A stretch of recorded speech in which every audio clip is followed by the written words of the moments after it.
E aí pessoal, tudo bem? Aqui quem fala é o Edu. E claro, bom dia, são exatamente meio-dia e 45. Então mano, esse vídeo aqui é a continuação desse vídeo aí que você tá vendo aí na tela. Não é exatamente uma continuação, né, porque é uma prequel esse vídeo aí, tá ligado?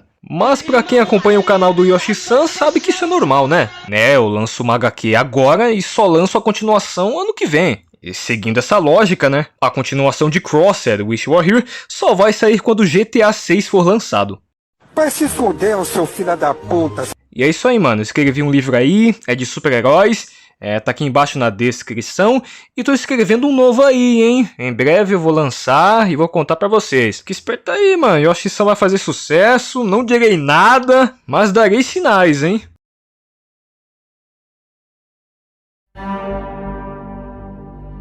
27 de março de 1968, longe de Neng, é onde começa nossa história. E nosso protagonista, de nome Jin, pensa consigo mesmo, aqui de imediato, já se mostrando um esquizofrênico, falando com o tal de Sarge, mas não tinha ninguém ali. Enquanto está camuflado em meio à lama, ele dizia que os seus inimigos eram um pouco engenhosos, mas deixa claro que americanos também sabem improvisar.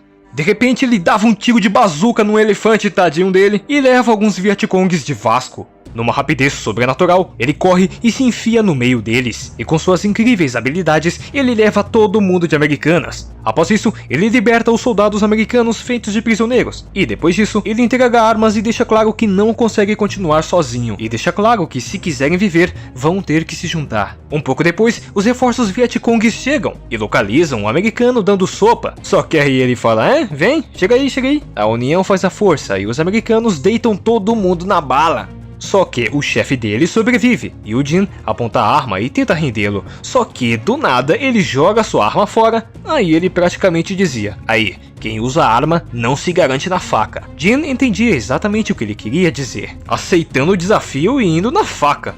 No entanto, Jin é tão foda e tão ágil que ele faz o chefe dos Vietcongues de cachorra, derrotando ele muito facilmente. E sim, antes que pergunte, ele finaliza jogando a faca no mangusto do cara. E após o combate intenso pela selva, o pequeno grupo de soldados faz uma varredura rápida pelo perímetro. Eles confirmam que por enquanto não há mais Dinks. Os Dinks são os mortos-vivos, né, os zumbis, só que ainda assim não podem ficar lá por muito tempo. No entanto, um dos soldados mais jovens questiona o líder. O que isso quer dizer? Questionando a escrita no capacete. Ele responde que Jin não é seu nome, mesmo que esteja escrito. Ele diz que Jin foi uma pessoa muito especial, e que na verdade seu nome é Brian. E ele diz que Jin foi uma pessoa bem especial. Só quem viu a prequel sabe quem é o Jin. Não, eu não vou contar quem é. Aí o soldado pergunta, beleza, mas o que a gente faz agora? E o Jin, eu vou chamar ele assim, foda-se. Ele sugere seguir para o oeste, em direção à costa, passando por vilas isoladas. O leste, segundo ele, só tem merda. Tem combatentes inimigos, zumbis, petistas, só coisa que não presta.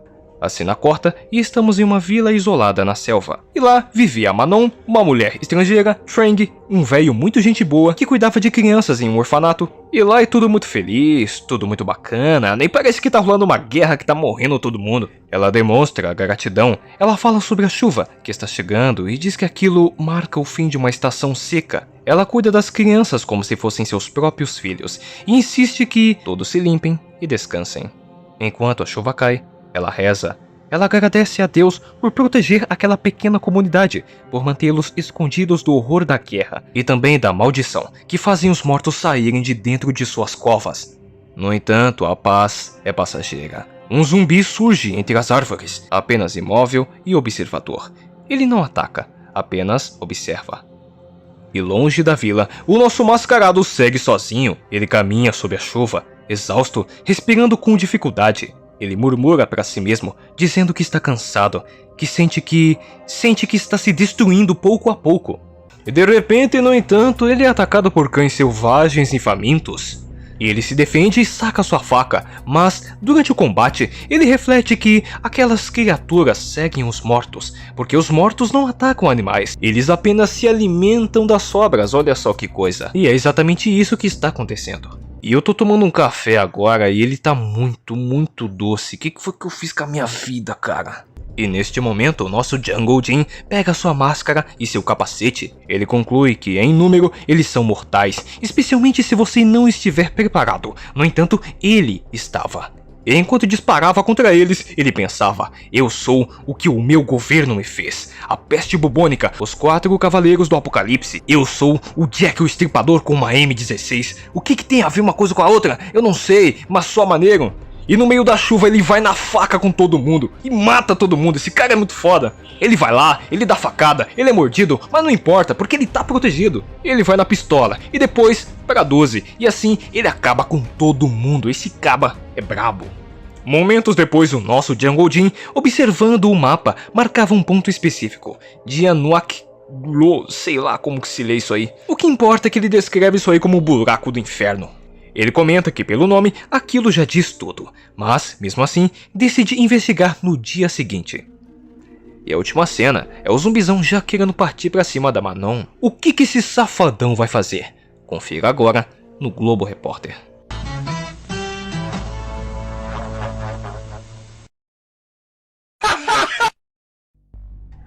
Agora, estamos na região de Laos. E aqui o nosso Jungle Jim observa um grupo de camponeses se deslocando para a fronteira. Mas a dúvida é simples. Eles são civis ou Vietcongues disfarçados?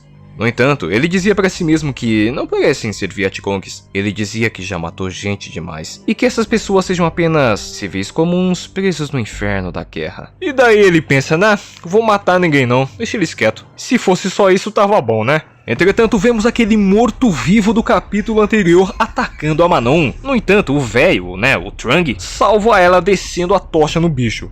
Aí ele fica todo ai. E na sequência o velho manda o moleque atirar nele. Mas o tiro acaba pegando no ombro, infelizmente. E devido a isso, o próprio velho pega a arma e atira nele e também erra. Manon fica aliviada, entretanto o velho fica tipo, mano, a gente não conseguiu matar ele. E aqui é revelado um detalhe, esse zumbi aí é diferente, ele se chama Makui. O Makui é um morto-vivo mais bolado, mais forte, mais esperto, e ele é uma lenda muito temida nesse povoado aí.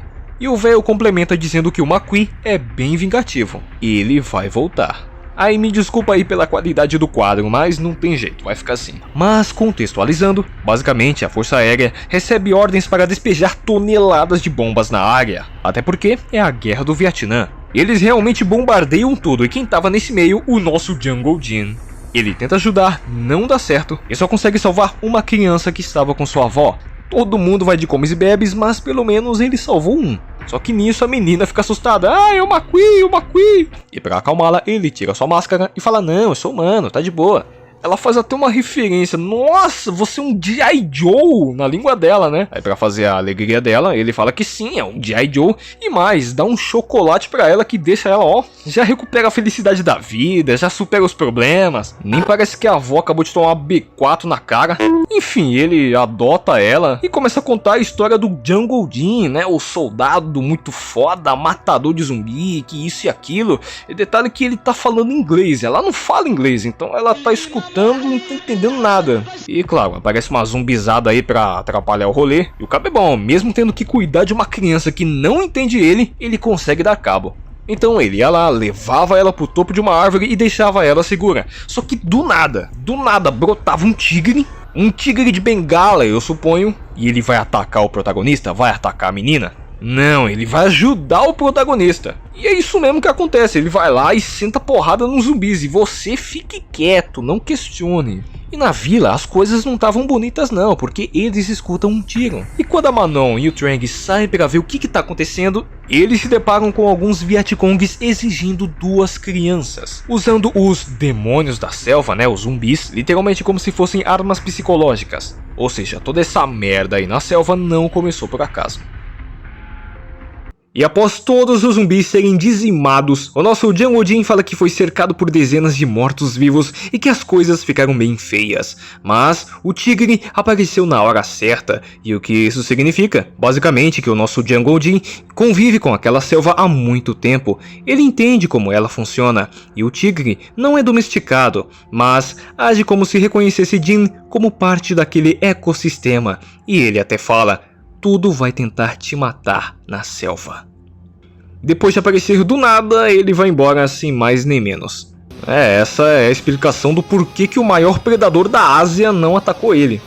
Mas a menina, ela também é um predador que faz parte desse ecossistema? Como é que funciona isso aí? Enfim, o Jin continuava a andar, mas a menina fala: não, não, aí não, é perigoso. A menina insiste em levá-lo para outro lugar, e em determinado momento ele entende Jungle Mother, a pessoa para o qual ela estava tentando levá-lo, e sem muitas opções, ele permite que ela o guie.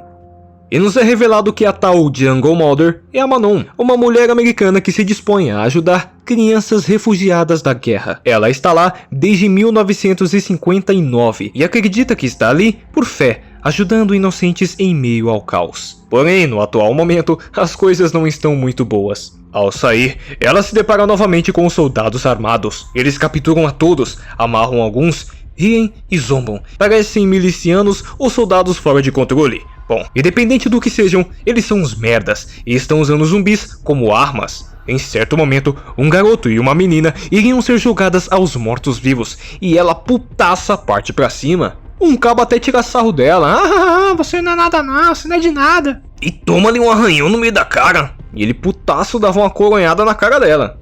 Então, como forma de vingança, ele a pega pelos cabelos e ameaça jogá-la aos mortos no lugar das crianças.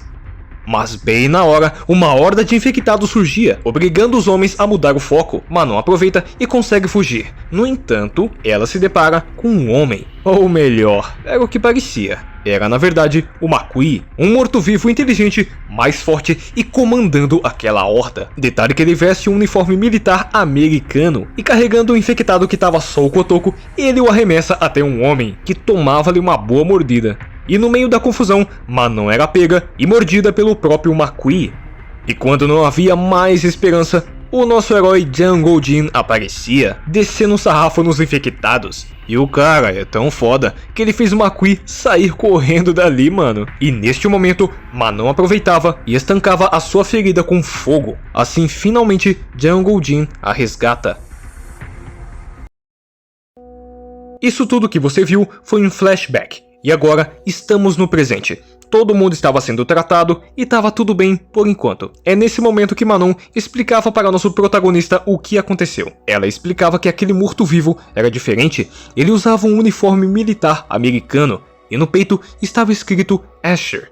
Ele é maior, parece mais forte e mais consciente. Ele não apenas corre em linha reta, ele flanqueia. Ela dizia que não sabe como, mas ele era mais inteligente, afirmando que talvez estivesse dando ordens.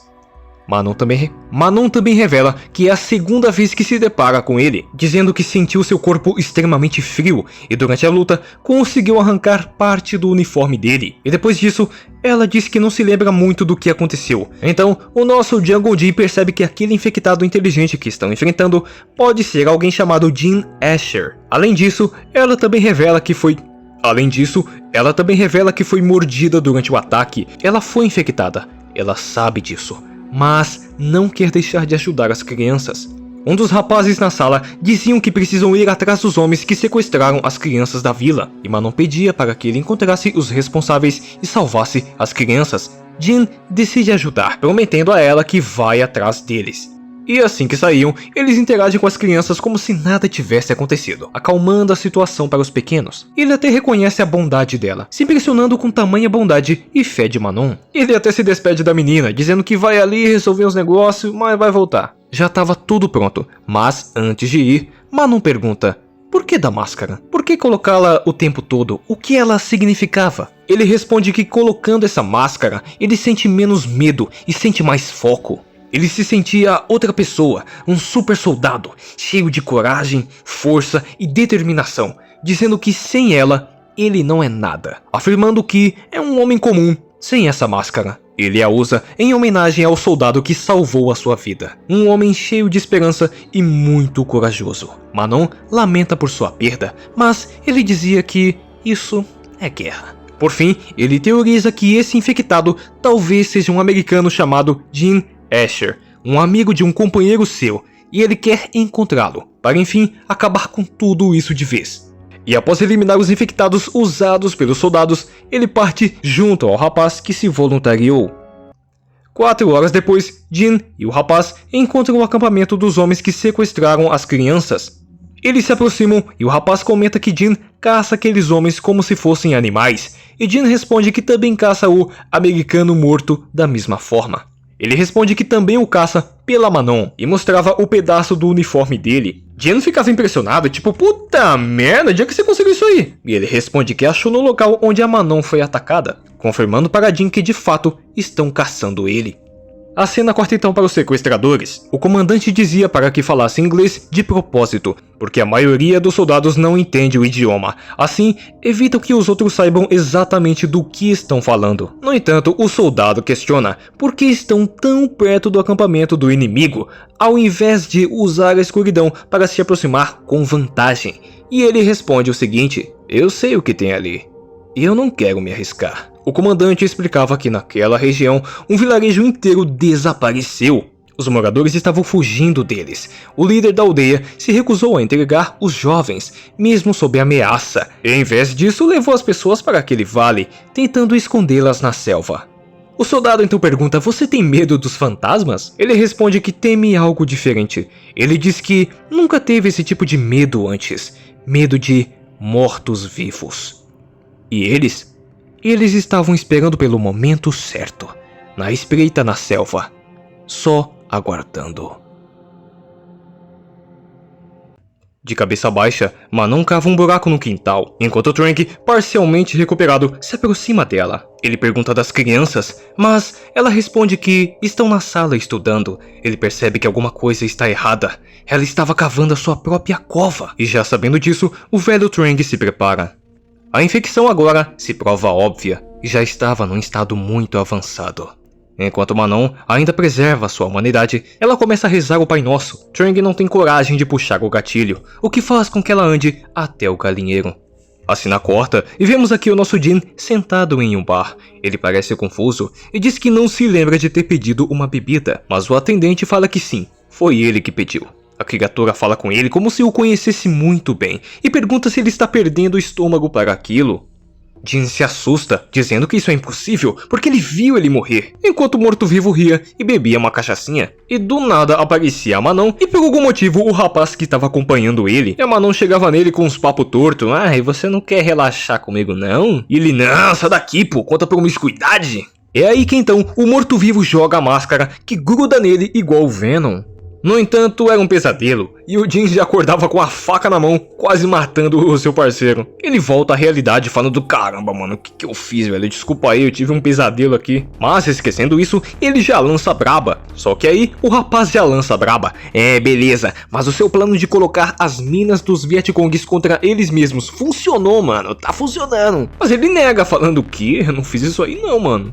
Enquanto isso, de fato, na linha de frente, um monte de infectado e Vietcong morria devido às bombas. E ainda assim, Jin nega, falando: não, eu não fiz isso.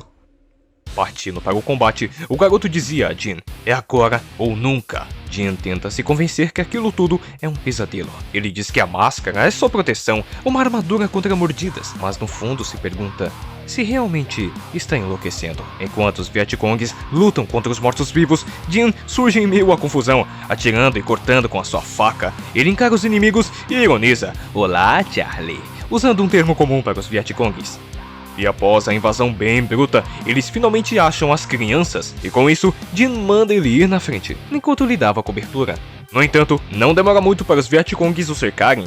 Mas não temam, o Jungle Jin é muito foda, ele pega o facão, joga no maluco e acerta a cara dele em cheio. O caminho estava livre para o rapaz, mas não para Jin, que toma um tiro no braço. Era o comandante Vietcong, e ele dizia: sem americanos e sem ninguém para você matar. Ninguém, John Wayne. Simplesmente o demônio entre os demônios. Mas enquanto ele falava e falava, o Makui surge detrás dele e dava-lhe aquela mordida de respeito. Após isso, Jin tenta se comunicar com ele, dizendo: Sargento? Sargento Asher? É você mesmo? Jin coloca o infectado em sua mira, mas ele não parece hostil. Inacreditável. Você me seguiu? Dizia Jin, prestes a ser pego por um infectado. Mas ele é tão foda que o elimina sem nem olhar. Baixando sua arma, Jin revela que esteve procurando por ele há muito tempo. Ele diz que foi enviado para ajudá-lo, mas agora é diferente. E ele sabe o que deve fazer. De repente, mais infectados surgem e o cercam. Mas Jin é tão foda que elimina todos facilmente, enquanto reflete, dizendo: Manon dizia que ele era esperto, eu devia ter ouvido ela. Ao final disso tudo, Jin perde a paciência e pede por mais respeito, porque ele não é mais um recruta e ele não é mais o seu sargento. Enfim, ele aponta sua arma e pergunta se ele estava pronto. No entanto, o zumbi apontava para a cova, sem truques, sem pegadinha. Jin entende o que um verdadeiro sargento faria. Ele diz que um bom soldado sempre deve estar preparado para qualquer contingência, que quando a estratégia falha e tudo vira um caos, o plano B entra em ação. Mas Jin já tomou sua decisão. Em o último resquício de humanidade, ele bate continência, assim como Jin, que o elogia por sua coragem e entende o que deve fazer. Ele aperta o gatilho e diz: descanse em paz. Jin o enterra e então falava: feliz agora, Sam? Acabou. Asher não é mais um monstro. Pegando sua dog tag, Jin comenta algo pesado. Ele não tem certeza se Asher estava completamente perdido e solta a informação-chave. Foi o próprio Asher que cavou a sua própria cova. Tipo um plano de guerra mesmo, tipo, vai que a minha emboscada falha, pelo menos eu já tenho um buraco pronto. Na última cena, ele improvisa um enterro, deixando ali o capacete do Jungle Jin e sua dog tag, dizendo: agora estamos quites, e o Jungle Jin está morto. Após um tempo, o rapaz e Jin retornam com as crianças, fazendo a alegria de todo mundo. Mas no meio dessa felicidade, Trang estava muito abatido, e quando Jin perguntava o porquê e onde estava ela, Trang responde que Manon entrou no galinheiro. Assim que ele entra, ele se depara com a sua Bíblia, e também ela. Ela tentou ir dessa para melhor, mas a infecção não deixou. Jin sente que falhou com ela, que não fez o bastante. Não foi o suficiente. Então, ele mesmo termina com o que começou, entre aspas. Assim que o serviço estava feito, ele saía e via o velho Trang uma última vez. Ao ouvir o tiro, Trang entende exatamente o que aconteceu. Então, Jin orienta: enterre ela, deixe que descanse agora. E se você for ficar, ensine as crianças a atirar. Mas enquanto vai embora, o velho faz um pedido sincero: fica aqui, talvez você encontre paz. Talvez tire essa máscara e esqueça um pouco do terror. Mas Jin responde seco: não está nas cartas, irmão. Essa máscara, tudo isso, agora, é parte de mim. Meia-noite naquele dia, em uma fronteira Vietcong, o nosso Brian, que é seu nome verdadeiro, ele está infiltrado, se move devagar, atento ao vento. Então ele pensa como soldado: vento nas pernas da calça, barulho mínimo, faca baixa para não refletir a luz da lua. Então o Vietcong acende o cigarro, entregando a sua posição. E passando-lhe a peixeira, ele comenta que precisa de um novo capacete se continuar nessa rotina. E é assim que acabava a nossa história. Fala aí, bonecos e bonecas, beleza? Vamos fazer aqui as nossas considerações finais, porém breves. É o seguinte, para quem não entendeu muito bem esse final, é porque você tem que assistir a prequel. Tem referências diretas a ela e tudo mais. Tipo o Sam, que o Brian comenta brevemente. E claro, o Asher, Sargento Asher. O que acontece é o seguinte: esse aí que você está vendo na tela é o Sam, o primeiro Jungle Jin, né? O primeiro a assumir esse manto. O Brian, ele era um soldado americano que o Sam resgata da prisão dos Vietcongs. E também é o único que sobrevive. O Sam explica que ele fazia parte de um pequeno pelotão, comandados pelo comandante, Sargento Asher, isso aí. Em determinado momento, eles chegam em uma vila que estava sendo atacada, mas não era por Vietcongs, era por mortos-vivos. E eles estavam em uma baita desvantagem numérica. E nisso, o sargento salva a vida do Sam, ficando infectado e permitindo que ele fugisse. E uma coisa muito importante para você saber é que o Asher, ele era uma figura paterna muito importante para o Sam. Ele protegia, aconselhava, ajudava, o cara era realmente foda. E quando ele ficou infectado, o Sam se sentiu em dívida com ele. Ele sabia que o seu sargento estava lá, como infectado, andando por aí, infectando outras pessoas, mas, de alguma forma, Sam sabia que a sua consciência estava presa naquele cadáver ambulante. Por conta disso, ele se sentia na missão de achar o seu sargento e livrá-lo dessa maldição, porque assim, eles vão ficar quites. mas no meio da conversa, eles são atacados por Vietcongs. Com isto, Sen fica gravemente ferido, sabendo que não vai passar dali. Então, ele orienta Brian a sair de lá pelos fundos e pegar todo o seu equipamento. Brian faz exatamente isso, ele consegue sair pelos fundos e pegar todo o equipamento do Sen. Com isso, Brian assume o manto Jungle Jin. E também se sentindo endividado com aquele que salvou a sua vida, Brian não somente assume o seu manto, mas também a sua missão, falando: não, você salvou minha vida, então tudo bem. Eu vou terminar o que você começou. Eu vou procurar e achar o Sargento Asher. E é exatamente isso que ele faz. Ele assume seu lugar e sua missão. É por isso que no final tem aquele diálogo tipo: não, agora eu finalmente te achei e vamos ficar quites, entendeu? Foi por isso que aconteceu esse diálogo. E esse é o contexto da HQ, é literalmente isso. Agora, falando da HQ em si, cara, eu achei ela ok. É uma HQ ok, não é ruim, também não é tão boa, tão maravilhosa assim, pá. Ela consegue divertir, tem uma ação muito boa. É só o protagonista que eu achei que poderia ser mais marcante, né? Mas é como eu falo, não tem como você fazer muita coisa com 4 capítulos, né? A não ser que tenha poucos personagens, tipo poucos mesmo, coisa de 4 ou 5 personagens principais, a trama seja simples, a execução não seja expositiva e que os diálogos sejam breves e afiados. Jungle Jin tem um pouco disso, mas falta muito.